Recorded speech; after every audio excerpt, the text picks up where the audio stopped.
क्या हो अगर मैं कहूं कि जिस राज्य में हम आज रहते हैं उसकी सीमाएं कल सुबह तक पूरी तरह से मिटाई जा सकती हैं। ये सुनने में थोड़ा डरावना लगता है है ना? और सबसे बड़ी बात, इसके लिए संसद में किसी बहुत बड़े या मतलब जटिल संविधान संशोधन की भी जरूरत नहीं है। बिल्कुल, बस एक साधारण बहुमत का वोट। बस एक वोट और सब बदल सकता है। हम अक्सर नक्शे को देखकर सोचते हैं कि ये किसी दीवार पर टंगी हुई पक्की पेंटिंग है जी। जहां लकीरें बिल्कुल पक्की स्याही से खींची गई हैं। लेकिन असलियत यह है कि भारत का नक्शा स्याही से नहीं बल्कि एक पेंसिल से खींचा गया है। ये एक बहुत ही सटीक और मतलब चौंकाने वाली बात है। हम अक्सर ये मान लेते हैं कि जो सीमाएं और जो राज्य हमें आज कागज पर दिख रहे हैं जी, वो हमेशा से ऐसे ही थे। बिल्कुल एक तरह का भ्रम है। हाँ, एक भ्रम जो हमें सुरक्षा का एहसास देता है। लेकिन अगर हम भारत के नक्शे के इतिहास और उसके संवैधानिक विकास पर गौर करें ना, जी, तो समझ आता है कि ये कोई एक दिन में तैयार हुई तस्वीर नहीं है। ये तो ऐतिहासिक संघर्षों, राजनीतिक सूझबूझ और लोगों की बदलती आकांक्षाओं से उकेरा गया एक लिविंग दस्तावेज है। एक जीवित दस्तावेज। तो चलिए इसे थोड़ा विस्तार से समझते हैं, क्योंकि हमारी आज की इस गहन चर्चा का मिशन यही है। बिल्कुल। हमारे पास अध्ययन के लिए जो स्रोत है ना, जिनमें स्वतंत्रता के बाद राज्यों के पुनर्गठन का ऐतिहासिक विवरण है और साथ ही जो जम्मू कश्मीर अधिवास संशोधन यानी JNK डोमिसाइल अमेंडमेंट के हालिया बदलावों के दस्तावेज शामिल हैं, वो हमें बताते हैं कि ये आंतरिक सीमाएं और नागरिक पहचान केवल मतलब जमीन का बंटवारा नहीं है जी, उससे कहीं ज्यादा है। जब नक्शे पर एक लकीर खिसकती है तो वो वहां रहने वालों की रोजमर्रा की जिंदगी, प्रशासन और उनके अधिकारों को पूरी तरह से बदल देती है। एकदम सही कहा आपने। तो आधुनिक राज्यों के इस पूरे विज्ञान को समझने के लिए हमें एकदम शुरुआत में जाना होगा। मतलब आजादी के समय की स्थिति तो बहुत ही अलग थी, है ना? जमीन आसमान का अंतर था। देखिए, 1947 में जब देश आजाद हुआ तो कोई भारत के राज्य जैसी स्पष्ट चीज थी ही नहीं। अच्छा। जी, पूरा देश 562 छोटी बड़ी देशी रियासतों में बटा हुआ था। बाप रे, 562। हाँ, और ये एक ऐसा प्रशासनिक ढांचा था जिसे ब्रिटिश हुकूमत ने अपने फायदे के लिए खड़ा किया था। इन सभी 562 अलग-अलग टुकड़ों को एक साथ लाकर एक राष्ट्र का रूप देना शायद 20वीं सदी की सबसे बड़ी राजनीतिक चुनौती थी। और यहीं पे शायद सरदार पटेल की भूमिका आती है। बिल्कुल, सरदार वल्लभ भाई पटेल की रणनीतिक समझ सबसे अहम साबित हुई यहाँ। उनके नेतृत्व में ही इन रियासतों का एकीकरण शुरू हुआ था। जी। ज्यादातर रियासतों ने तो स्वेच्छा से भारत में विलय स्वीकार कर लिया, लेकिन कुछ रियासतें ऐसी थीं जिनकी कहानी बहुत ही जटिल रही। हाँ, मेरे नोट्स में कुछ बहुत ही दिलचस्प उदाहरण है। जैसे अगर हम त्रावणकोर की बात करें, ये दक्षिण का एक तटीय राज्य था और मैंने पढ़ा कि उन्होंने शुरुआत में भारत के साथ जुड़ने से ही साफ इनकार कर दिया था। ऐसा क्यों था? देखिए, त्रावणकोर के पास संसाधन थे, एक लंबा समुद्र तट था। हाँ। और उनके जो दीवान थे CP रामास्वामी अय्यर, वो एक स्वतंत्र राष्ट्र की कल्पना कर रहे थे। अच्छा, अपना एक अलग देश। जी, उन्होंने आनाकानी शुरू कर दी, लेकिन राजनीति और कूटनीति हमेशा एक सीधी रेखा में तो चलते नहीं है। बिल्कुल नहीं। वहां के हालात तब अचानक पलट गए जब केरल समाजवादी पार्टी के एक सदस्य ने रामास्वामी अय्यर पर जानलेवा हमला कर दिया। ओहो। हाँ, और इस हिंसक घटना और बढ़ते जन दबाव ने वहां के नेतृत्व को पूरी तरह झकझोर दिया और अंततः 30 जुलाई 1947 को त्रावणकोर भारत में शामिल हो गया। मतलब दबाव में आकर। और जूनागढ़ का मामला तो मुझे और भी उलझा हुआ लगता है। बहुत ज्यादा। मतलब शासक मुस्लिम था, बहुसंख्यक आबादी हिंदू थी और भौगोलिक रूप से वो एक ऐसी जगह पर था जहां से समुद्र के रास्ते सीधे पाकिस्तान पहुंचा जा सकता था। जी। तो सरदार पटेल ने इस भू राजनीतिक पहेली को कैसे सुलझाया? जूनागढ़ वाकई एक टाइम बॉम्ब की तरह था। वहां के नवाब मोहम्मद महाबत खान जी ने 15 सितंबर 1947 को पाकिस्तान में शामिल होने का एक तरफा फैसला कर लिया था। एक तरफा? हाँ, और उनका तर्क वही समुद्री रास्ते वाला था जो आपने बताया। लेकिन भारत सरकार जानती थी कि जो बहुसंख्यक जनता है वो इसके खिलाफ है। इसलिए वहां सैन्य बल का प्रयोग करने के बजाय एक कूटनीतिक रास्ता चुना गया, जनमत संग्रह यानी प्लेबिसाइट। अच्छा, वोटिंग करवाई गई। जी, जब फरवरी 1948 में वहां वोटिंग कराई गई तो फैसला लगभग सर्वसम्मति से भारत के पक्ष में गया। क्या बात है! यह पटेल की एक बहुत बड़ी जीत थी क्योंकि इसने जन आकांक्षाओं को आधार बनाया था। तो अगर जूनागढ़ में जनमत 17 से बात बन गई थी, तो फिर हैदराबाद में ऑपरेशन पोलो जैसी सैन्य कार्रवाई की नौबत क्यों आई? वहां भी तो बहुसंख्यक आबादी हिंदू थी और शासक मुस्लिम थे। देखिए, हैदराबाद की स्थिति जूनागढ़ से बहुत अलग थी। वो उस समय की सबसे समृद्ध और शक्तिशाली रियासतों में से एक था। वहाँ की निज़ाम एक स्वतंत्र देश बनाना चाहते थे, और सबसे बड़ी बात, उनके पास रज़ाकार नाम का एक अपना उग्रवादी अर्धसैनिक बल था। अच्छा, रज़ाकार। जी, जो आम जनता पर बहुत अत्याचार कर रहा था। वहाँ जनमत संग्रह कराने का कोई सुरक्षित माहौल ही नहीं था। मतलब हालात बहुत खराब थे। बिल्कुल। इसलिए शांति और एकीकरण सुनिश्चित करने के लिए भारत सरकार को कड़ा कदम उठाना पड़ा। 13 सितंबर 1948 को भारतीय सेना ने प्रवेश किया, जिसे ऑपरेशन पोलो कहा गया। हाँ, ऑपरेशन पोलो। और महज 4 दिन के सशस्त्र संघर्ष के बाद हैदराबाद भारत का अभिन्न अंग बन गया। सिर्फ 4 दिन में? ये सब सुनकर कश्मीर की याद आना स्वाभाविक है। बिल्कुल। वहां की स्थिति तो एकदम उल्टी थी।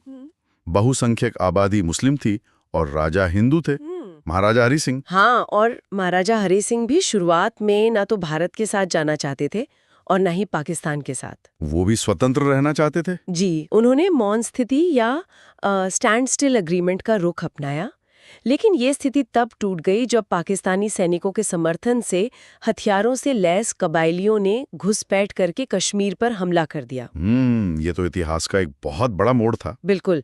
जब स्थिति हाथ से निकलने लगी और श्रीनगर पर कब्जे का खतरा मंडराने लगा ना, तब जाकर 26 अक्टूबर 1947 को महाराजा ने भारत से मदद मांगी और विले पत्र पर हस्ताक्षर किया। एकदम सही। और एक आखिरी नाम जो मेरे नोट्स में चमक रहा है वो है भोपाल।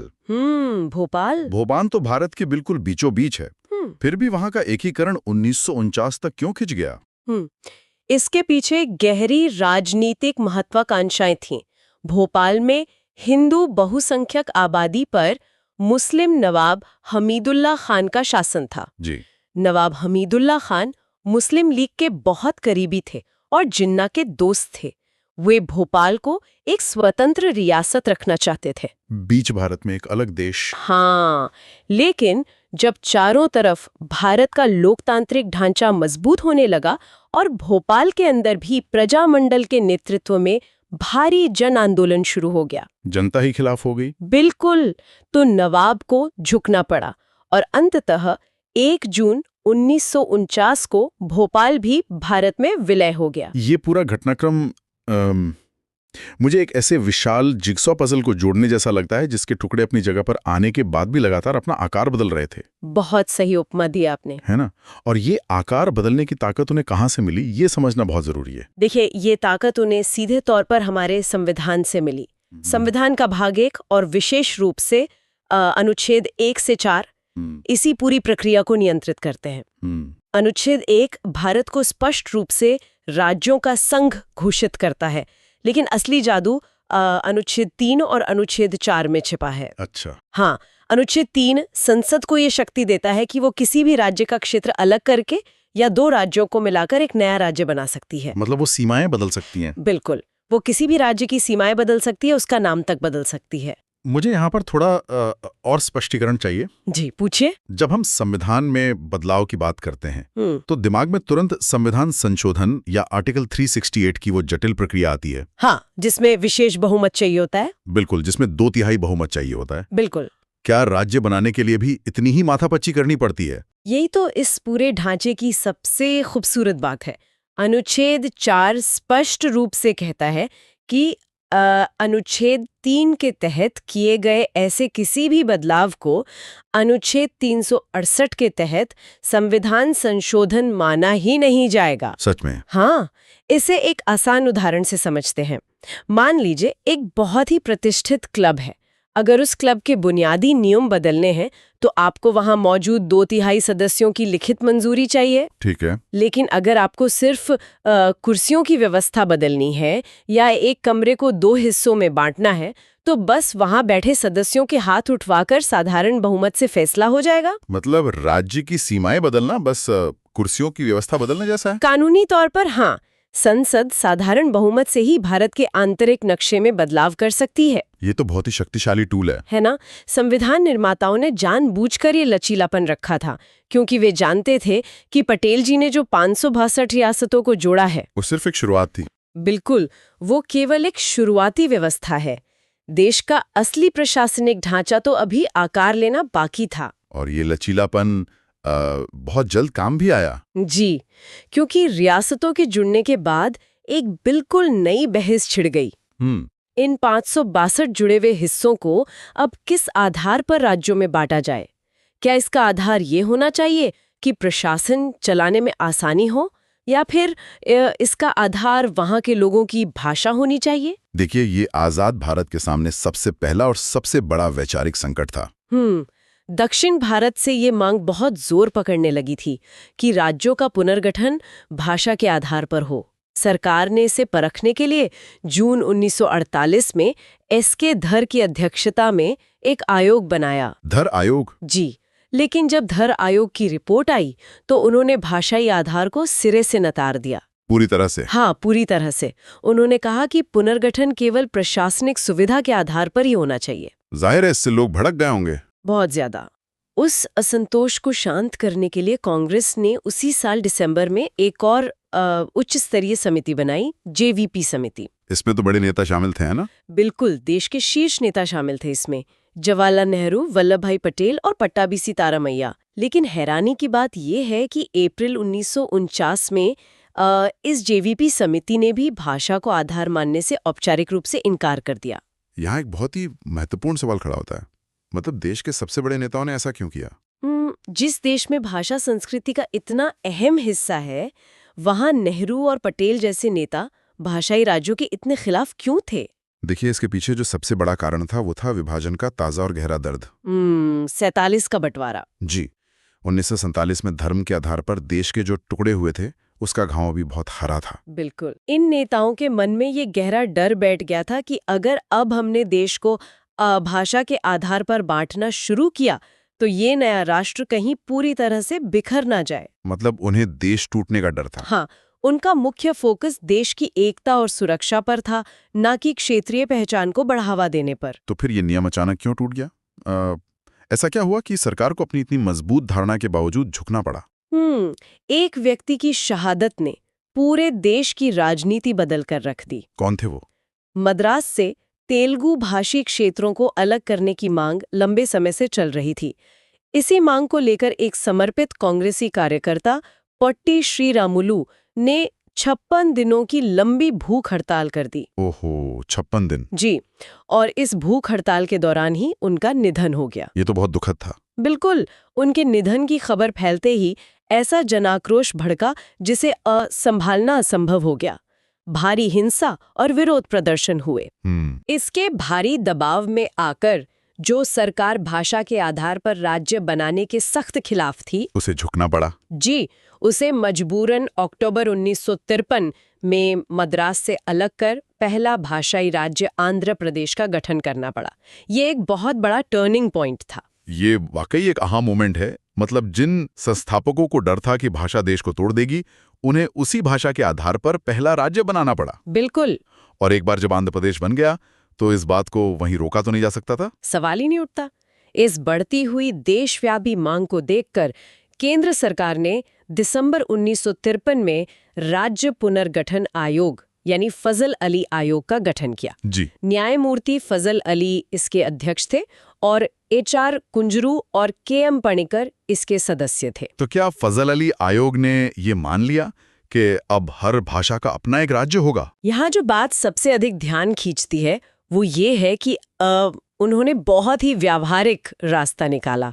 फजल अली आयोग ने एक राज्य एक भाषा के कट्टर सिद्धांत को पूरी तरह खारिज कर दिया। अच्छा। जी, उनका तर्क था कि भारत जैसी विविधता वाले देश में ऐसा कोई भी राज्य बनाना संभव नहीं है जहां 100% लोग एक ही भाषा बोलते हों। ये तो सच है। लेकिन उन्होंने 70% या 70% के एक भाषी नियम को स्वीकार कर लिया। ये 70% का नियम कैसे काम करता था? इसे ऐसे समझिए कि अगर किसी प्रस्तावित इलाके की 70% या उससे अधिक आबादी एक ही भाषा बोलती है तो उसे एक भाषी राज्य माना जा सकता है। ठीक है। लेकिन अगर दूसरी भाषा बोलने वालों की संख्या 30% से अधिक है तो उस राज्य को द्विभाषी माना जाएगा और उसका पुनर्गठन केवल प्रशासनिक सुविधा के आधार पर ही किया जाना चाहिए। समझ गया। उन्होंने अपनी रिपोर्ट में स्पष्ट रूप से लिखा कि भारत की एकता, राष्ट्रीय सुरक्षा और वित्तीय कुशलता हमेशा भाषा से ऊपर रहेगी। एक बहुत ही मतलब संतुलित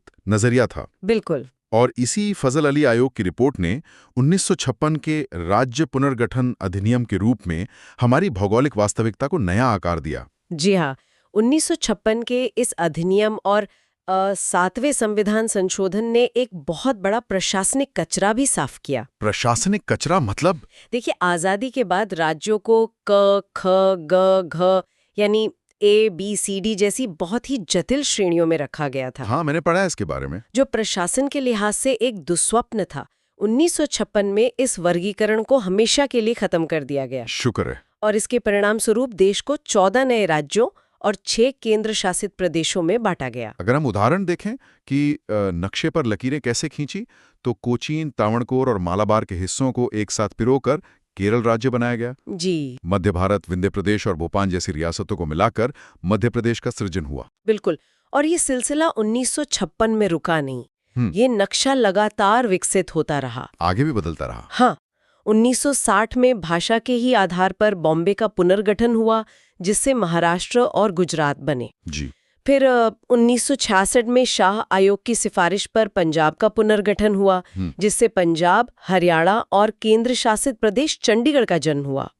और अगर हम थोड़ा और आगे आएं तो साल 2000 में प्रशासनिक सुविधा के नाम पर मध्य प्रदेश से अलग होकर छत्तीसगढ़ का निर्माण हुआ। और साथ ही उत्तराखंड और झारखंड भी बने थे। बिल्कुल। इसी तरह कई केंद्र शासित प्रदेशों को समय के साथ पूर्ण राज्य का दर्जा भी मिला। जैसे 1971 में हिमाचल प्रदेश को और 1987 में गोवा, मिजोरम और अरुणाचल प्रदेश को। तो इस सब का असल में क्या मतलब है? हम इन ऐतिहासिक बदलावों को आज क्यों खंगाल रहे हैं? इसका सीधा सा अर्थ ये है कि भारत का नक्शा कोई जड़ दस्तावेज नहीं है। ये जन आकांक्षाओं और प्रशासनिक कुशलता के अनुसार खुद को लगातार ढालता है। एकदम सही। हमने देखा कि कैसे राज्यों को भाषा और संस्कृति के आधार पर एक साथ लाया गया। लेकिन क्या हो जब केंद्र सरकार अनुच्छेद 3 की इसी संवैधानिक शक्ति का इस्तेमाल बिल्कुल विपरीत दिशा में करे? आप जम्मू कश्मीर की बात कर रहे हैं। जी।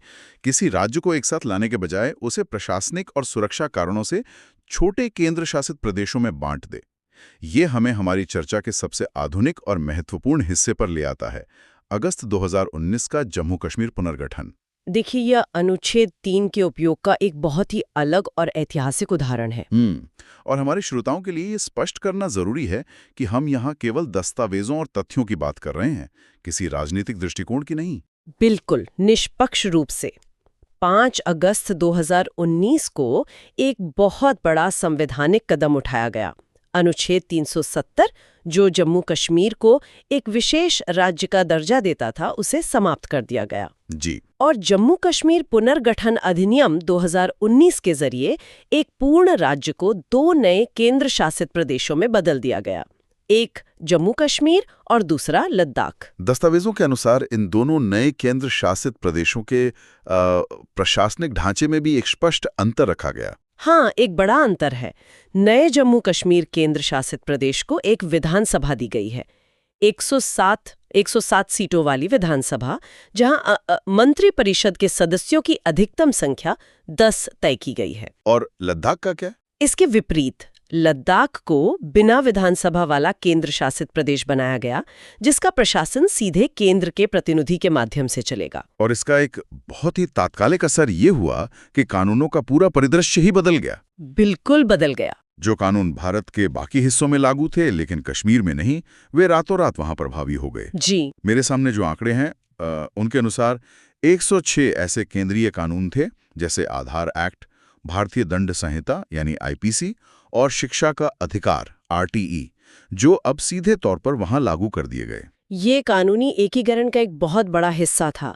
लेकिन अगर हम बात करें कि वहाँ के आम लोगों की रोज़मर्रा की ज़िंदगी और अधिकारों में सबसे बड़ा बदलाव कब आया, तो वो था अप्रैल 2020 का जम्मू कश्मीर अधिवास संशोधन या डोमिसाइल अमेंडमेंट। यहाँ आकर बात वाकई बहुत दिलचस्प हो जाती है, क्योंकि हम यहाँ सिर्फ नक्शे की लकीरों की बात नहीं कर रहे हैं, हम ये बात कर रहे हैं कि उन लकीरों के भीतर नागरिक कौन है। बिल्कुल। तो पुराने ढांचे और इस नए अधिवास के ढांचे में बुनियादी फर्क क्या है? अगर हम इसे व्यापक संदर्भ से जोड़कर देखें तो ये सत्ता और परिभाषा के हस्तांतरण की कहानी है। कैसे? यानी परमानेंट रेजिडेंट कौन होगा? जी। वही स्थायी निवासी वहां जमीन खरीद सकते थे या सरकारी नौकरी पा सकते थे, लेकिन नए बदलावों ने उस पूरी व्यवस्था को बदल दिया। क्या बदल दिया गया? स्थायी निवासियों शब्द को कानूनी दस्तावेजों से हटाकर उसकी जगह एक नया जनसांख्यिकीय मानदंड लाया गया, जम्मू और कश्मीर के अधिवासी यानी डोमिसाइल। और ये अधिवासी होने की नई शर्तें क्या रखी गई? ये सिर्फ पैदा होने तक तो सीमित नहीं है ना? बिल्कुल नहीं। नए नियमों के तहत अधिवासी की परिभाषा को काफी विस्तृत किया गया है। अब कोई भी व्यक्ति जो 15 वर्ष की अवधि तक जम्मू और कश्मीर में रहा हो, वो अधिवासी कहलाने का हकदार है। 15 वर्ष? जी।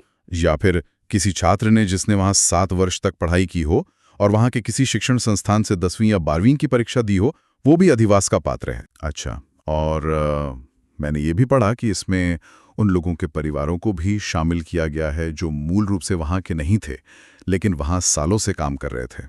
ये एक बहुत महत्वपूर्ण प्रावधान है।